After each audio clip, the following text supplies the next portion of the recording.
A blind little girl taps her fingers 3 times each night, raising suspicions in the night guard. But when he deciphers her secret SOS code, the truth behind this seemingly peaceful care home chills him to the bone. A child with no voice, an old man who thought he'd forgotten how to fight, and 5 final words that brought down an entire underground empire. What happens after midnight, you'll never believe. A light drizzle began falling on the first afternoon of winter. Raindrops pattered against the hood of the car like whispered secrets from the sky to those who had lost their way. Chuck Norris sat behind the wheel, his gaze fixed on an old, faded wooden sign that read, St. Amelia Care Home, End of Sikh and Orphan Child Services. The winding road leading to the facility was strewn with dead leaves and patches of moss, giving the eerie impression that strangers hadn't passed this way in quite some time. The wind howled through rows of aging trees, like forgotten souls, humming a voiceless hymn. Chuck turned off the engine and rolled down the window. A cold gust swept into the car, making him shiver, not from the chill, but from something darker that settled deep in his chest. At 72, Chuck had seen more corners of the world than most. He'd been a Marine, a training officer, and even a gas station guard out in the borderlands. But when he'd received the call a week ago from an old contact offering a night shift position at a remote care home, he had a strange feeling. This wasn't going to be just another job. As he stepped into the main hall, silence hit him like a wall. It was so quiet he could hear the ticking of a grandfather clock down the hallway. Old, black and white portraits of the facility's founders from the 1950s lined the walls. They all stared straight ahead, faces kind, yet chilling in their stillness. "Mr. Norris, thank you for being on time." A soft voice greeted him. An older woman, impeccably dressed, emerged from a door on the right. "I'm Helen, director of the facility. I've heard a lot about you." Chuck shook her hand. It was cold and soft, not the hand of someone who worked with tools or held onto things firmly. "I hope I can be of some help here," Chuck said, scanning the dim corridor with a cautious eye. "Night duty here is fairly straightforward," Helen replied, her tone even and polite. "We only have a few elderly patients and 6 children. The medical wing has night nurses. As for the children's wing, just make sure the windows and main doors remain locked." "What about the cameras?" Chuck asked. "We have a system," she said, waving it off, "though it tends to lose signal from time to time. This place is old. I'll have someone check it again soon." Chuck nodded slightly. He didn't say anything more, but deep inside, his instincts, honed over years in life and death situations, whispered one thing. Something's wrong. Chuck started his shift at 7 p.m. that first night. He patrolled the main building, where the elderly stayed, then moved on to the smaller wing for the children. At the end of a hallway lined with crayon drawings, he heard a sound.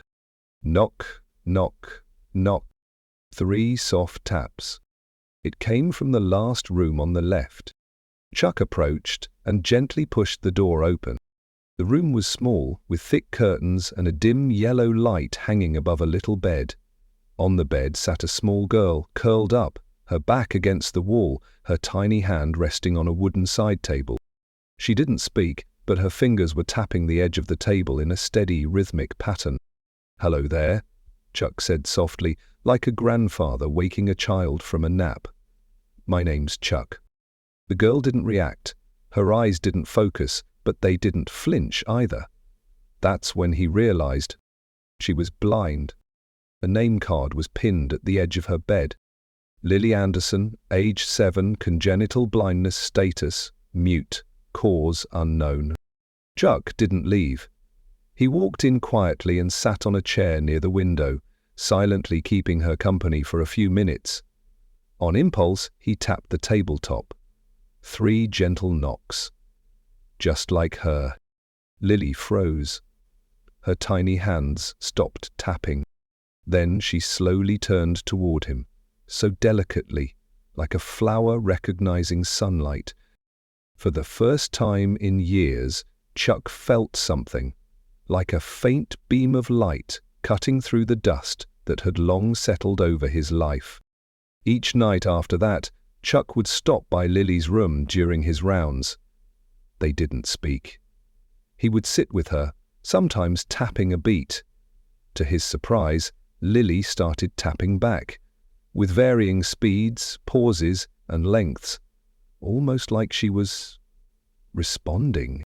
He began writing down the patterns. After a few nights, a sequence began to repeat. Knock, knock, knock. Knock, knock, knock. Curious, Chuck pulled out an old Morse code chart he'd learned in the military.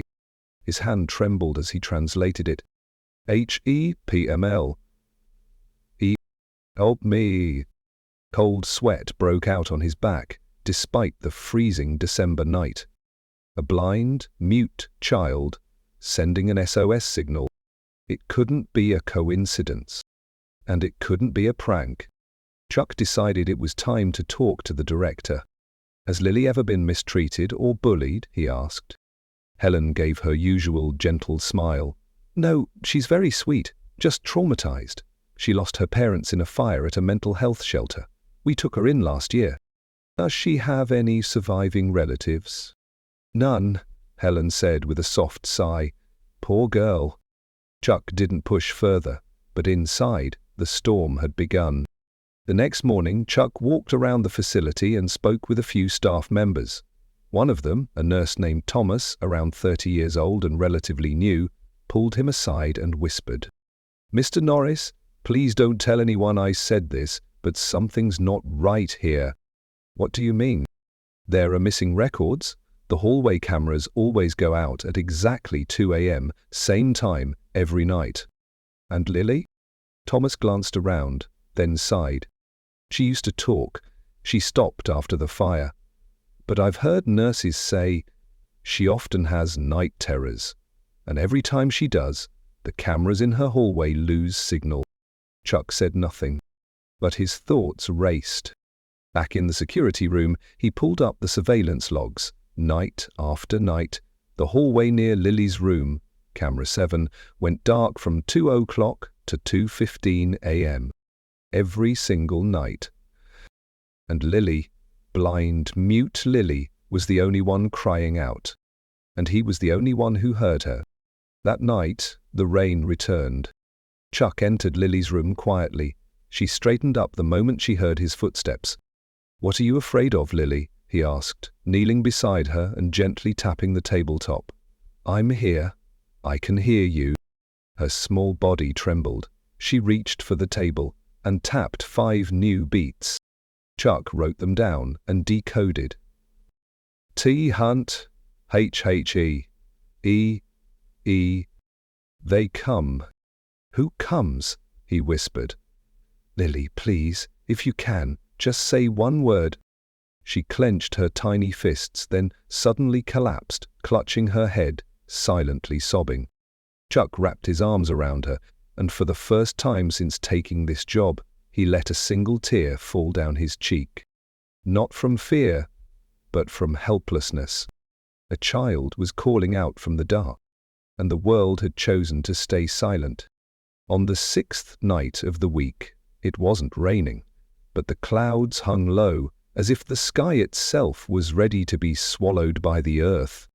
The St. Amelia care home sat wrapped in thick darkness, only a few pale windows flickering faintly, like tired elderly eyes that had seen too much.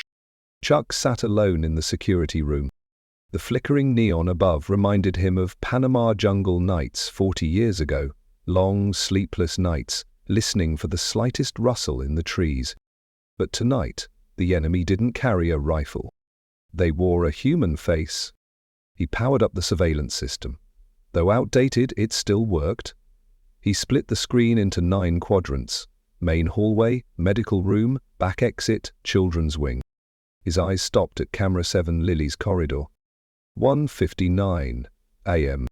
Pen in hand, breath held. 2 o'clock. The image flickered. 2:03. The screen went black. Chuck's heart pounded. What he had suspected for days was now certain. Someone in the facility was deliberately disabling the cameras on a schedule. He switched on the internal radio, tuning into the facility's frequency. Static buzzed. Then, Room 17. Keep her calm for 10 minutes. A man's voice, deep, commanding. Room 17. Lily's room. Chuck jumped to his feet, threw on his coat and rushed out of the security office. The children's hallway was eerily still. A soft wind whistled through the cracked window panes, like a whisper of warning. As he neared room 17, he froze. The lights were off, but from under the door a faint flashlight beam flickered. He didn't knock. He pressed his ear to the wall. Inside, fabric rustled. A woman's voice whispered, "Hurry, don't scare the child." A man's voice sharper, "I know my job. Get her like the others, in and out." Like the others? Chuck clenched his fists. He counted to 3 and kicked the door open.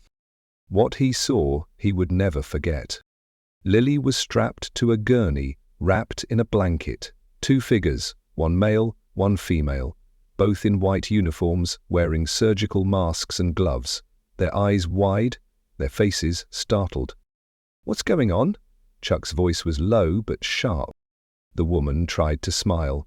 "We were instructed to bring her in for early testing. Orders from the director." 2 in the morning? "It's just a blood test." She was showing signs of fever. Chuck stepped closer.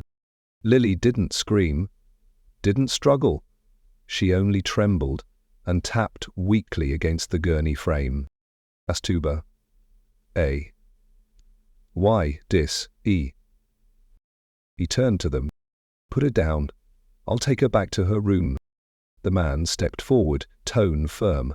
"This is our job. You don't have authority to interfere." But before he could touch Chuck's shoulder, Chuck spun and slammed his forearm against the man's elbow, dropping him to his knees with a cry of pain. The woman screamed and backed off. Chuck scooped Lily into his arms, bolted down the hallway, and locked them both inside the infirmary. He secured the door with the wooden bolt and gently set Lily down on the sofa.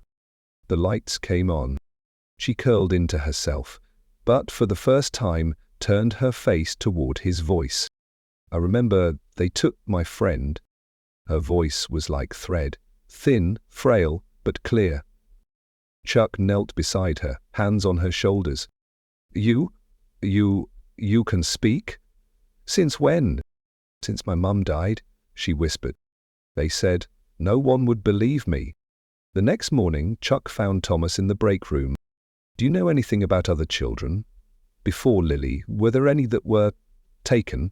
Chuck asked. Thomas shook his head, then paused.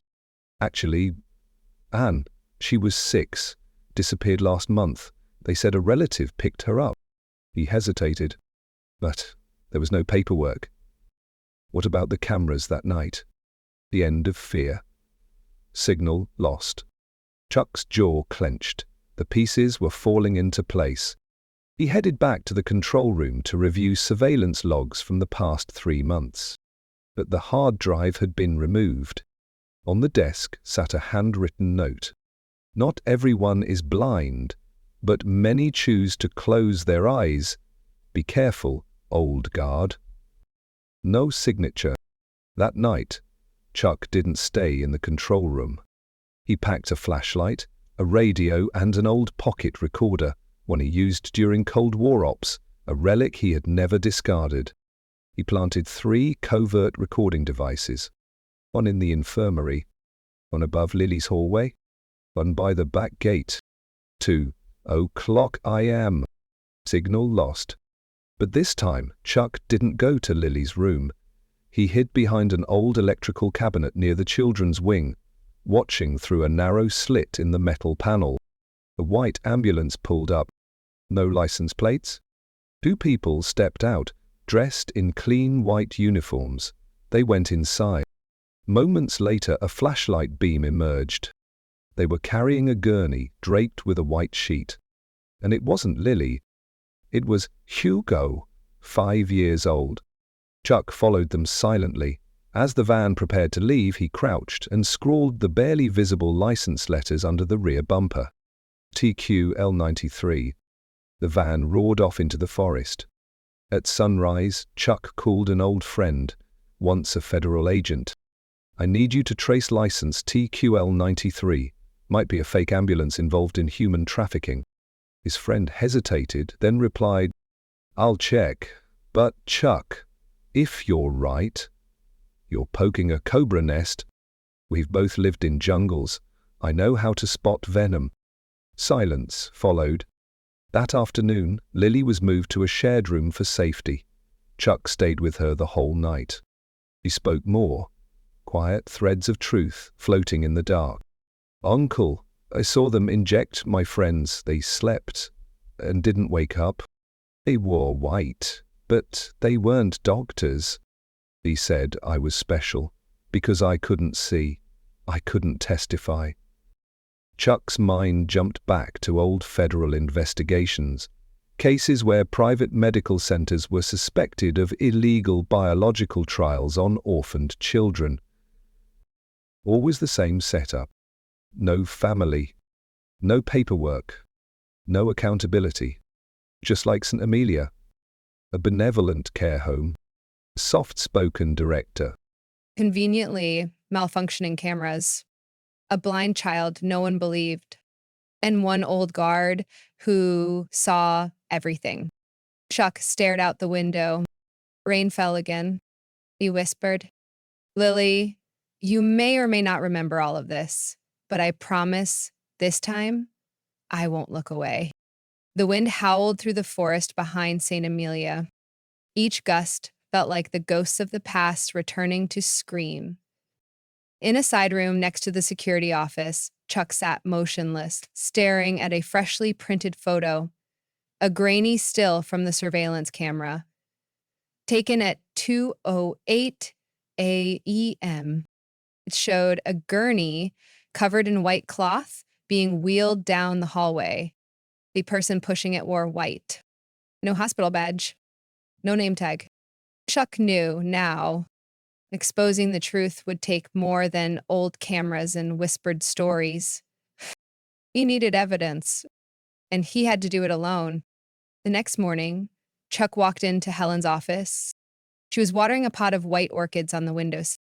The soft light glowed off her perfectly silver hair, her face carved with gentle lines, like someone sculpted for sympathy. "Sir Norris, up early. Everything all right?" she asked sweetly. Chuck smiled. "Just requesting 2 days off. Personal business." Ellen tilted her head, eyes scanning his face like a teacher reading a student's essay.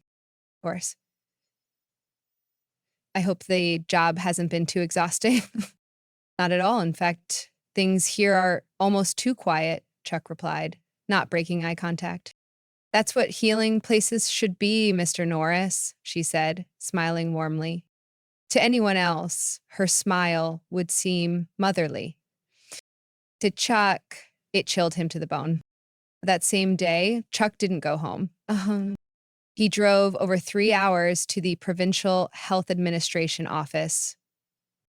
An old friend of his, now in records and archiving, helped him search the database.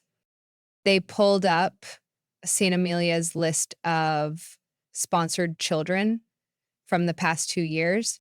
18 names. 6 were still at the facility.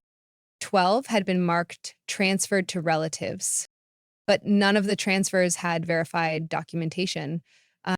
No custody forms, no recipient's address, no follow-up contact. Chuck sat back in silence. The part of him that once patrolled enemy territory whispered confirmation. This was a trafficking ring, sophisticated, hidden in plain sight. He stepped outside and called his friend at the federal agency again. "To call 93, his friend reported. "That ambulance is registered under Altura Logistics, a private medical transport group, but the company dissolved 3 years ago." Chuck's eyes narrowed. "Then someone's using a defunct company's name?" "Worse than that," his friend said. Hiltora was once linked to illegal bioexperiments on homeless people and orphans. It was swept under the rug, no prosecutions. Chuck gripped the steering wheel. Altura, Cowan, St. Amelia. The puzzle pieces were falling into place, and the picture was terrifying. Chuck returned to the facility just before midnight, but he didn't go to the security room. Instead, he went straight to Thomas's room. 3 soft knocks. A signal they had privately agreed on. Thomas opened the door, still drowsy. "We need to talk," Chuck whispered. Inside, with the door locked, Chuck laid a printed list on the table. 12 missing children. Thomas stared, his face turned pale. "Oh, God. Fiona's on here. I used to play chess with her. They said her relatives came for her." "Who said that?" Chuck asked. "I've never seen anyone pick her up. Only the ambulance, always at 2 a.m. Do you know who's giving the orders?" Thomas hesitated, then said softly, "Head nurse Marla, but she's terrified of Helen. Always says, 'We just work here.'" Chuck leaned forward. "We need real proof, visual, audio, voices." "I can help," Thomas said, voice trembling. "But if they find out..." Chuck placed a firm hand on his shoulder. "These are children's son. No one else is protecting them but us." In that single sentence, from an old man who had walked through war, was all Thomas needed. He nodded. 3 nights later, the plan began. Chuck and Thomas covertly installed a miniature camera into the ceiling corner. Above the children's hallway, a hidden microphone was tucked into the nurse's break room. Another voice recorder was sewn into Lily's jacket. Because she was the only one brave enough to whisper. She's the one who takes them. Despite her fear, Lily nodded when Chuck asked, "Do you trust me?" Her tiny fingers trembled as they touched his. Over the next few nights, Chuck acted tired. He napped during his shift in the guard room, making sure the operation felt safe to whoever was watching. And just as he suspected on the 4th night, at 2:00 a.m., the main cameras cut out. But the hidden camera kept rolling in the footage. Head nurse Marla opened room 14 and rolled a gurney into the hallway. On it lay Lucy, age 4, unconscious. She was accompanied by a man in white, his face masked. But when he turned to the hidden lens, his eyes revealed something colder than anonymity, familiarity. He wasn't a stranger to this place. After the ambulance departed, Chuck and Thomas immediately retrieved the audio logs. The nurse's mic had captured everything. Dates the last run. Orders from above. Chuck's catching on. What about the blind girl? She disappears tomorrow night. Chuck dropped into the chair, his hand clenched. They were coming for Lily next. The girl who had spoken just 5 words. And now, those words made her a threat. There was no time left. Chuck called his friend at the Federal Bureau. "I've got the audio, the footage, the witness. I need you to file a search warrant. Tonight, before they wipe everything." There was a pause. Then, "Chuck, this isn't a small case. There are higher-ups involved. I need a few hours to get approval." "We don't have hours." "Then be ready. They might try to make you disappear." Chuck finally smiled. A slow, bitter smile. "He may have power, but I've got something they forgot how to use." "What's that?" "I'm old. I've got nothing left to lose." That night, Chuck hid Lily in the basement utility room, the neglected storage space no one checked. He laid out blankets, left her snacks, and a small radio playing her favorite hymn, Ave Maria. Then he walked out the door, alone into the cold, waiting dark. In his hand was the recorder. In his heart, a vow. They would take no more children. At sunrise, Chuck emerged from the basement like a man returning from battle. Inside him, a storm had begun to rage. Thomas met him at the edge of the courtyard, eyes shadowed but focused. You okay? Chuck asked quietly. We got a warrant. Marla's being detained this afternoon, but the director knows. She went straight to the provincial office this morning. Looks like she's pulling strings. Chuck wasn't surprised. Helen was no ordinary woman. She ran a covert network without leaving a trace. Her tools were smiles, silence, and fear. We only need one thing, Chuck said slowly. The truth. From one child. That afternoon, Chuck returned to the basement utility room. Lily was sitting up, her fingers tracing raised letters in a braille book. He sat beside her, placed a small notebook between them, and said gently, Lily, I'm going to ask you a few things. You don't have to answer right away. You can nod, tap, or, if you're ready, just say a single word. She didn't respond at first. Then, her tiny fingers began tapping lightly on the notebook. Chuck stopped her gently. You don't need Morse code today. You don't have to hide any more. He placed his hand over hers, soft but steady. Do you remember who took your friends away? Silence. Then, in a voice thin as ash and sharp as a blade, Lily whispered, Nurse Marla, and a man with white gloves. I couldn't see his face, but he smelt like bleach, like an operating room. Chuck wrote everything down, his hand trembling, not from fear, but from reverence. This child, silent for a year, was finally reclaiming her voice. Lily continued. They injected my friends, said it was to make them better, but they never came back. I heard them screaming, From the basement? I remember because I couldn't see, so I heard everything. Her words cut through the air like cold steel. I didn't dare tell anyone. One time I told a new nurse, and she disappeared the next morning. No one ever asked where she went. Chuck took her hand and held it firmly. You're not alone anymore. That evening, Chuck and Thomas brought Lily's testimony, the audio recordings, video footage, and the transcript of Marla's damning words to federal authorities. A team of investigators was dispatched to St. Amelia that very night, unannounced. They wanted no leaks, no cover-ups. At 12:00 a.m., federal officers stood at the front gate. Chuck was there too. Lily held his hand. She didn't tremble. Helen had not returned to the facility. But when Chuck and the agents entered her office, they found a USB hidden behind a family photo frame. Its contents: a full log of special transfers, coded under aliases, ID numbers, and signed medical authorizations. Chuck knew then, this wasn't just Helen. It was an entire machine. That night, Chuck sat in the basement with Lily.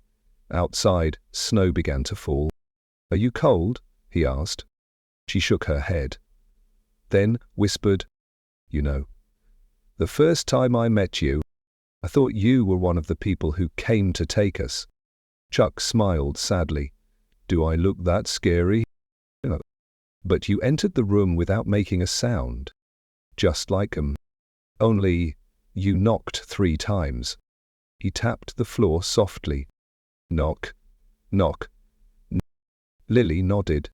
I thought maybe you were trapped in the silence too, just like me. Chuck turned away to hide the tears filling his eyes. Maybe I was, Lily. A lot of people live their whole lives never being heard. She squeezed his hand. For the first time in decades, Chuck didn't feel like an old man. He felt alive, because a child in the dark had brought him back into the light. That night, he wrote in his journal, Many words?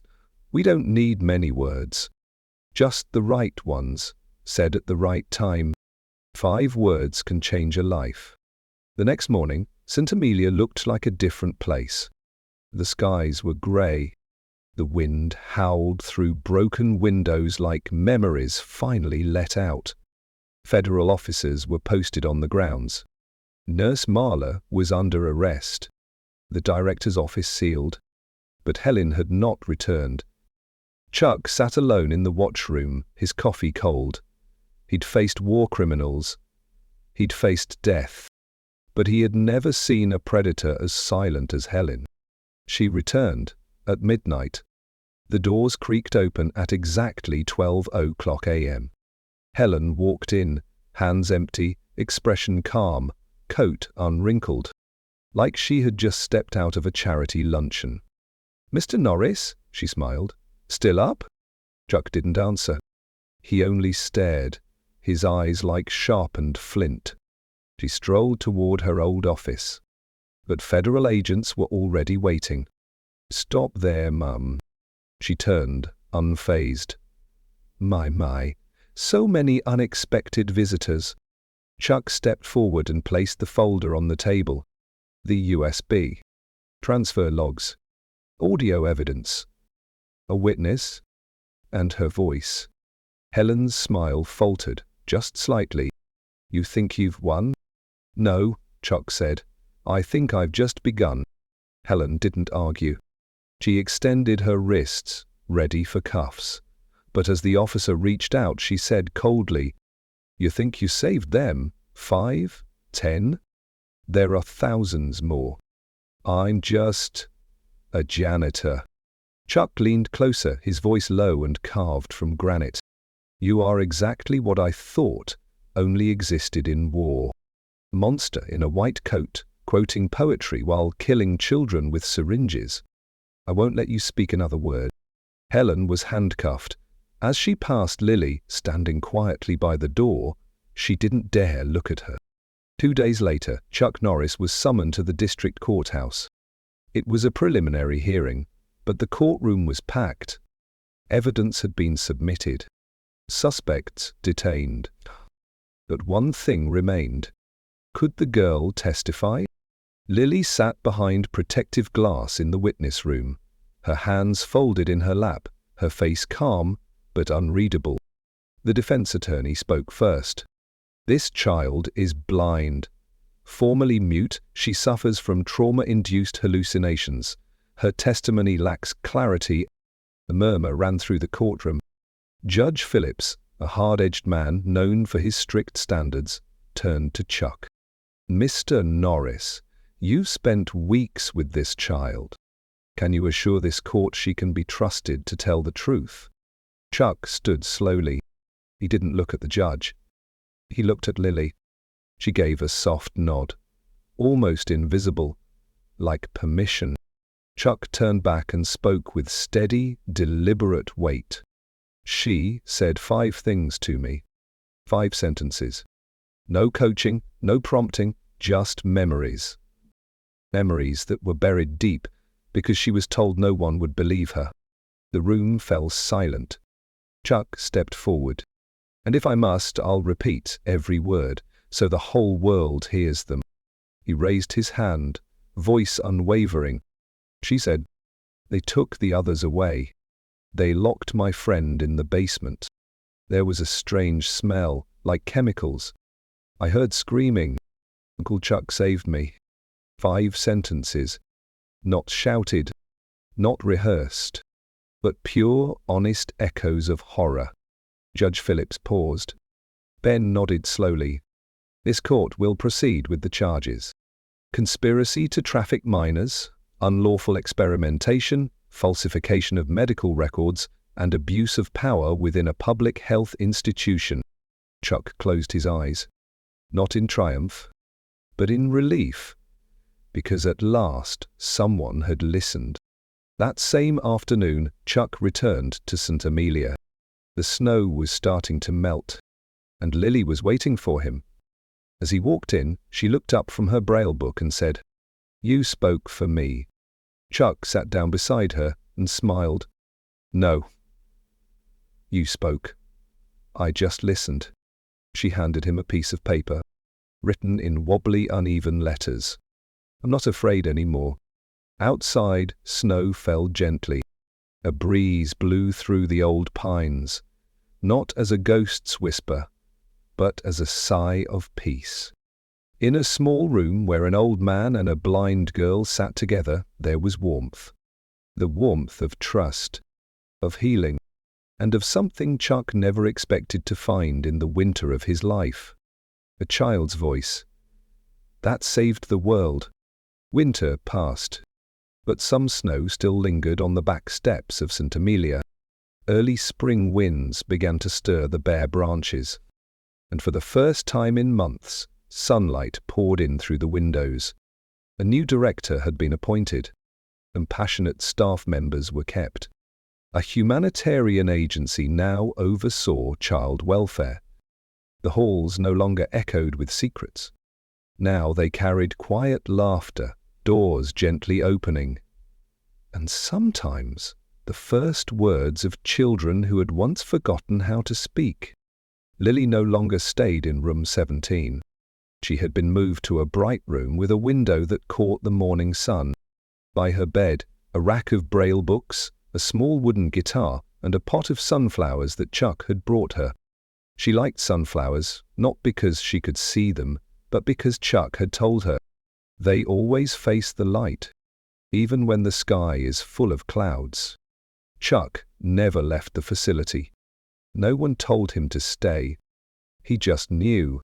Some places don't need a door to mark their ending. They need a presence to make sure the light stays on. Each morning, he walked the halls. His old shoes creaked across the wooden floor, like the knock of a man who didn't want the world to forget. And still here. One March afternoon, Chuck was invited to a small ceremony. The first day of listening, an event for children who had experienced trauma. They were encouraged to speak, write, or draw even the smallest things. On the modest stage, the children took turns. Some read poems. Some simply laughed. Some held up drawings of suns or houses or faces they remembered. Then came Lily. As she stepped onto the stage, the entire room fell still. She held a piece of paper in her hand. Her voice rang out, gentle, shaky, but whole. I once had no voice. I was told that if I spoke, no one would believe me. But someone heard me before I said a single word. Today, I have 5 things I want to say. She raised her small hand, counted her fingers, and said, I'm not afraid of the dark anymore. I wasn't wrong for staying silent, but I'm stronger now that I speak. I believe in people who don't wear white coats, but carry real hearts. I lost my parents, but I found another protector. Thank you, Uncle Chuck. The room went quiet. Then came the applause. Not loud, not showy, but firm, like a vow from every adult in that room. We heard, we will not forget. Chuck sat in the back row. He didn't cry, but his hands curled into fists, holding something that almost broke him. When the event ended, Lily walked off stage, following the sound of his footsteps. She stopped in front of him. No one led her. No one told her what to do. She reached into her coat pocket and handed him a small folded card. On it, written in uneven but deliberate strokes, I can speak now. Signed, Lily, age 7. A girl who lived. Epilogue. That night Chuck sat alone in the guard room. The wind outside was no longer bitter. It sounded like breathing, soft, human, alive. On his desk was the old notebook. In it, every first word Lily had ever spoken. On the final page, he added one more line. She didn't just find her voice. She taught me that some words, once spoken, can silence fear for life. He closed the book. He turned off the light. Kins leaned back in his chair. And in the dark, he whispered, Thank you, Lily. No one replied. But he knew somewhere, in the quiet, in the rhythm of small footsteps, in the warmth of an old radio's hymn, a child's voice whispered back, I'm still here, Uncle. I still hear you. End of story. Chuck Norris, a quiet night guard, became the light that led a child out of silence.